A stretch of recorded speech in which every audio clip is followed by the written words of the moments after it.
এই মুহূর্তে জিয়া উদ্যানের সামনে আছেন সহকর্মী মশিউর অনিক। আমরা একটু সরাসরি যাব তার কাছে। অনিক, ঠিক 12 ঘন্টা পর মানে দুপুর 2টায় জানা যায় এবং তারপরেই আসলে দাফনের জন্য নিয়ে যাওয়া হবে সেখানে। প্রস্তুতি কতটা দেখছেন এবং এটা কখন নাগাদ আসলে শেষ হতে পারে কি মনে হচ্ছে?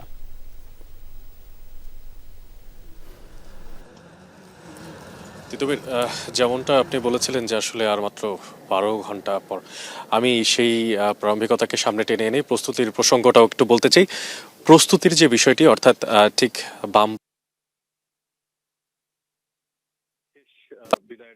এবং সেখানেই শেষ বিদায়ের জন্যই আসলে যেই সব সময় সবশেষ যে প্রস্তুতি সেটি কিন্তু অনেকটাই এখন পর্যন্ত শেষ হয়েছে বলে আমরা তথ্য পাচ্ছি। কারণ মূল ফটকের ভেতর দিয়ে যেই জায়গাটিতে আসলে প্রস্তুতিটা নেওয়া হচ্ছে, সেখানে আসলে গণমাধ্যম থেকে শুরু করে সাধারণ যে মানুষ, কাউকে আসলে প্রবেশ করার যেই সুযোগ সেটি দেওয়া হচ্ছে না। মূলত এর পেছনের কারণ হচ্ছে নিরাপত্তা, জননিরাপত্তার স্বার্থেই।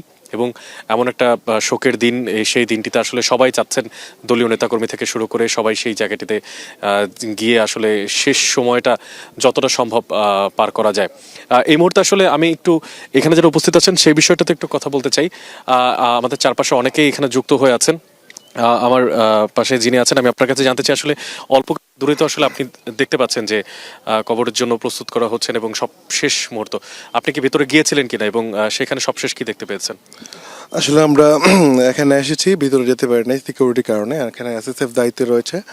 আপনারা জানেন যে আজকে সকাল 6টার সময় দেশনেত্রী বেগম খালেদা জিয়ার মৃত্যুর সংবাদ আমরা পাই। এরপর থেকে সারা বাংলাদেশও আমরা জাতীয়তাবাদী যে পরিবার অত্যন্ত শোকাহত। এই শোককে আমরা আসলে কুমিল্লা থেকে এসেছি, আমরা মেনে নিতে পারতেছিলাম না। এখন রাত 2:30 আমরা দেশনেত্রী বেগম খালেদা জিয়ার কবরের সামনে চলে এসেছি। ওনার প্রতি যে আমাদের দুঃখ দর্দ, এটাকে জাস্ট এই মুহূর্তে আমরা একটু দেখাতে চাই চারপাশের যে পরিস্থিতি, অর্থাৎ এখানে যারা উপস্থিত আছেন, যারা এখানে আছেন এখন, অর্থাৎ রাতের এই সময়টাতে এসেও 2টা বেজে যখন 20 মিনিট সময়, তখনও কিন্তু এখানে হারহিম করা শীতের মধ্যে দলীয় যারা নেতারা আছেন তারা এসেছেন। আমরা কাউকে কাউকে দেখছিলাম যে আসলে তারা সান্ত্বনা জানাচ্ছিলেন তাদের যারা কর্মীরা আছেন। আমি একজনের সঙ্গে কথা বলছিলাম, তিনি একজন সেন্ট্রাল লিডার। আপনি একটু জানাবেন যে আসলে এই শেষ সময়টাতে আপনি এখানে আছেন এবং কবর খোঁড়া হয়ে গেছে এবং সেখানের জন্য সবশেষ যে প্রস্তুতি সেটাও নেওয়া হচ্ছে, আপনারা আসলে কেমনটা দেখছেন এখানে যারা নেতাকর্মীরা উপস্থিত ছিলেন? এখানে যারা আমরা এসেছি, কাল আমাদের যে অবস্থান সেটা হচ্ছে যে আমরা তো কালকে এখানে আসতে পারবো না, আবেগের কারণে এসেছি যে এখানে শেষ ম্যাডামকে কোথায় শায়িত করা হবে সেটা দেখার জন্য। নিরাপত্তার কারণে দেওয়া হচ্ছে না। আমি কুমিল্লা থেকে এসেছি, কুমিল্লা থেকে এসেছি কারণ ম্যাডাম কুমিল্লার জন্য অনেক কিছু দিয়েছে। কুমিল্লা বিশ্ববিদ্যালয় দিয়েছে, কুমিল্লা মেডিকেল কলেজ দিয়েছে, কুমিল্লা স্থলবন্দর দিয়েছে। এই কৃতজ্ঞতা প্রকাশ করার জন্য কুমিল্লা থেকে হাজার হাজার মানুষ আসছে। আমরা আজকে এসে গিয়েছি।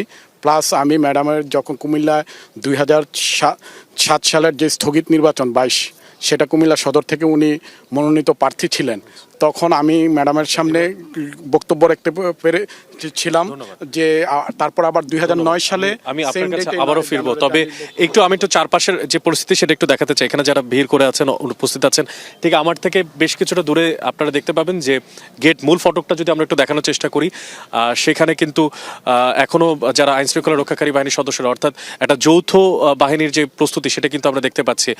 অর্থাৎ আর্মি আছেন, সেখানে বিজিবি আছেন এবং পাশাপাশি যে ভিড়ের মধ্যকার যে দলীয় নেতাকর্মীদেরকে দেখতে পাচ্ছেন, এদের মধ্যে আমি এমনও দেখতে পেয়েছি যারা কিনা যারা নেতাকর্মীরা আছেন তারা সান্ত্বনা দিতে এখানে এসেছেন তাদের দলীয় যারা কর্মীরা আছেন তাদেরকে, এবং পাশাপাশি অনেকে এখানে আছেন যারা হচ্ছেন তাদের আবেগ ধরে রাখতে না পেরে আসলে এই সময়টাতে তারা এখানে এসেছেন।